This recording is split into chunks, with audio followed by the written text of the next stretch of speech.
Enfin, cher Jean-Louis Borloo, notre feuille de route est d'apporter pleinement notre valeur ajoutée à l'objectif commun de victoire de notre candidat à la présidentielle.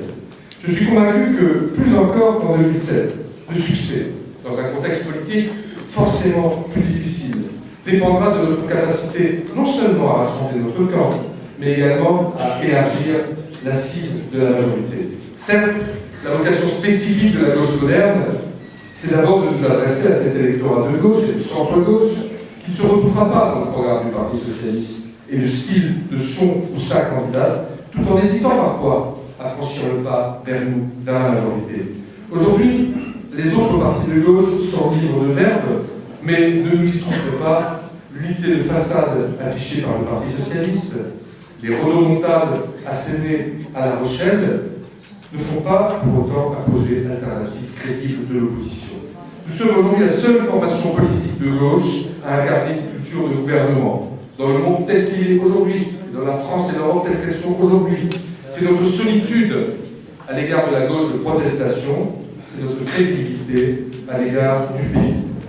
Pour ces nombreux électeurs orphelins d'une gauche pragmatique et ouverte, souvent proche d'ailleurs d'un électorat centriste, qui est aussi représenté au sein de la gauche moderne. En face, pour l'essentiel, avec l'œuvre déjà accomplie, nous devons constituer un signal, un marqueur, qui démontre que, à ces électeurs, en déshérence, à ces citoyens, qu'ils ont toute leur place dans le projet présidentiel, à l'aune aussi, bien sûr, du rôle que nous jouons nous-mêmes dans l'élaboration de ce projet, et sa mise en œuvre, et sans nous renier dans la fidélité à nos convictions. Si nous sommes reconnus et à l'aise dans cette majorité, c'est la preuve que le soutien de ces électeurs auxquels nous nous adressons et leur vote peut se retrouver dans cette démarche d'ouverture politique pleinement assumée et proclamée. Il se trouve que ces mêmes électeurs ont, cher Jean-Louis Borloo, de la sympathie pour toi, tes idées, ton parcours, ton travail au gouvernement, je pense au Grenelle, ta stature d'homme d'État, ton style et ton rôle de chef de file d'un pôle centriste et humaniste au sein de cette majorité.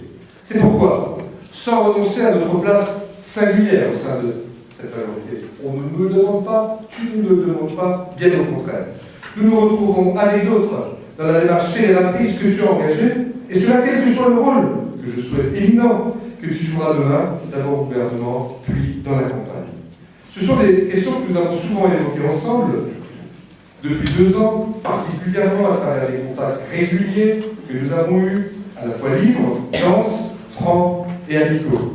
Il est trop tôt ici pour parler de tactique de campagne présidentielle, de candidature, mais le moment venu, je sais que nous évoquons ensemble les meilleurs moyens de contribuer à la victoire en parfaite loyauté avec le président de la République. Mes chers amis, j'ai vraiment le sentiment ce matin, en vous retrouvant, après vous avoir souvent rencontré sur le terrain, chez vous, tout au long de l'année, que même quand vous vous posez des questions, même quand vous êtes traversé parfois par des interrogations, même comme dans tout parti politique digne de ce nom, nous avons des débats, des désaccords, des réflexions à la fois sur le fond et sur la meilleure stratégie, eh bien, j'ai le sentiment que parfois, sans même qu'on s'en rende compte, nous sommes en train d'amener peu à peu cette jeune formation politique, issue de vieilles traditions, comme le disait Jean-Louis à l'instant, à maturité. Et au fond, bien sûr, nous n'avons pas encore la force que nous espérons avoir pour peser davantage. Mais regardez d'où nous venons. Certains ici se souviennent de la première réunion constitutive au Sénat à l'automne 2007, avant de partir dans les municipales.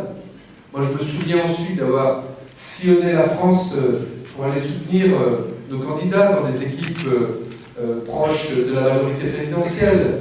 Au début, on faisait sourire, on agaçait, mais je crois que le pari que nous avons fait d'emblée, de nous inscrire dans une démarche politique, de formation politique, collective, ensemble, beaucoup d'entre nous étaient désarçonnés par l'attitude fermée et archaïque du Parti socialiste, mais en même temps avaient envie de continuer à faire de la politique, avaient envie de continuer à le faire autour de leurs convictions, et avaient le sentiment, l'intuition peu ou prou, certains tout de suite, d'autres un peu plus tard, qu'aujourd'hui, comme c'est souvent le cas dans les pays européens où il y a des coalitions, c'était au sein de cette majorité qu'il était possible de répondre à un certain nombre d'attentes de nos concitoyens, de faire passer un certain nombre de nos messages. Eh bien, regardez, quelques temps plus tard, le congrès de Suresnes, pour ceux qui y étaient. Nous avons surpris par cette démonstration de force.